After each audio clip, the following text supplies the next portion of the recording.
Sometimes when I hear certain news analysts or political pundits talk, I have to wonder if what they're saying, if they believe it, or if they're just trying to push a narrative because down the road they know it'll help them to have been they want to be on the winning side when the team that plays dirty takes power. Or, I mean, could it really just be ignorance? So now here's the other thing. I don't think it's either or. I think a lot of times these are complex decisions and complex positions to take on topics, and some people, when they're trying to make a decision, is some of it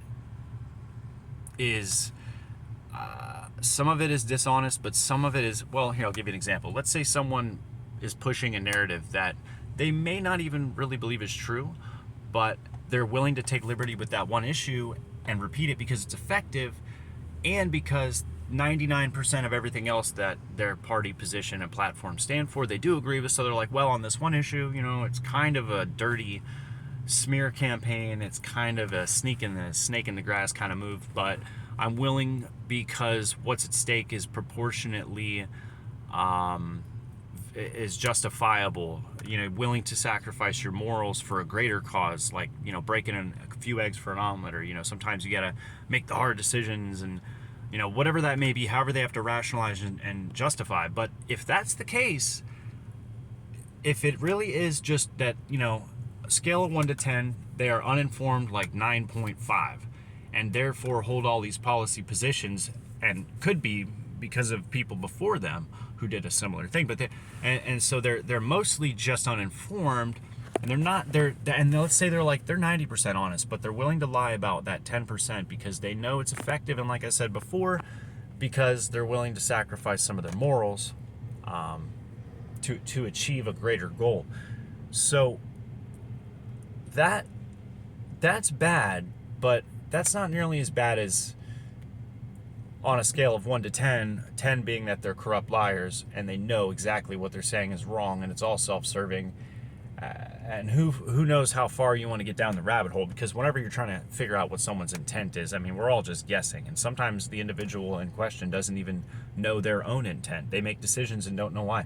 I mean, if you read memoirs and just in everyday interactions with people, I know it's anecdotal, but I'm sure you know people who they'll give you an excuse for why they did something, or they'll say, and they truly believe that's the reason, but they really don't know. Maybe their sugar level's off. Maybe they're irritated about something that they've been repressing for years. Maybe they got into a fight earlier. Maybe they're hungry. Maybe they're tired. They have no idea why they snap, but it's actually usually an underlying cause, and they misattribute whatever comes to mind, because having an answer and feeling a false sense of certainty is this weird human thing that sometimes we do. Certain people will do. They'll say, well, it's because of this, and it's something that can't be proven, and therefore it's you can't prove the negative. And so if someone's like, sorry, I'm just upset because it's someone at work did something, or oh, my bad, man, it's just this traffic's killing me. It's usually something else that's going on. And so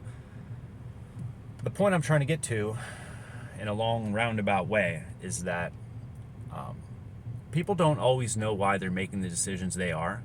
So even knowing their intention wouldn't help, but understanding at least their degree of honesty versus corruption, versus their naivety, their political ignorance, or their bad information that they've gotten, their alternative set of facts that are unfortunately apples and oranges when it comes to trying to have a logical, fact-based discussion. A lot of times people will have a set of facts that are just, they're not really facts. People don't really know how to debate. They don't understand how actual logic works, and they're just arguing from just non-stop, appeals to authority, or from, ad hominem, just basically fallacies, not actual sound logical argument. And I don't claim to be a logician or a genius debater, but I can tell you this: I can pick out an argument that doesn't make sense. When I listen to people talking, I listen to all kinds of people on the news, and I'm not even going to get into that. I'm a news devouring, ravenously hungry news gobbler. I'm a news goblin, and what I can tell you is most of the time when I'm hearing an interview, it could be 2 minutes, could be 10 minutes, could be an hour, I can almost always find some kind of hole in the argument, some kind of logical hole that just doesn't make sense. And it's nice to hear people on record. It's great with the technology we have. You can pause the video and keep back there was a time where it was difficult to do this kind of thing. If you watching TV or it's on the radio, or you didn't have access to the stop, and you could slow things down, speed them up. I like to listen point by point to what people will say and stop the video, think about it, and realize that makes absolutely no sense, and here's why. And then the next point was built off of that topic. So, or built off of that initial falsity or fallacy. So now you have this chain of bad ideas built upon fallacies, and the inevitable conclusion will be wrong. And I see it all the time. I think what this country really needs is it needs to be taught not how to think, not what to think. People in this country need to think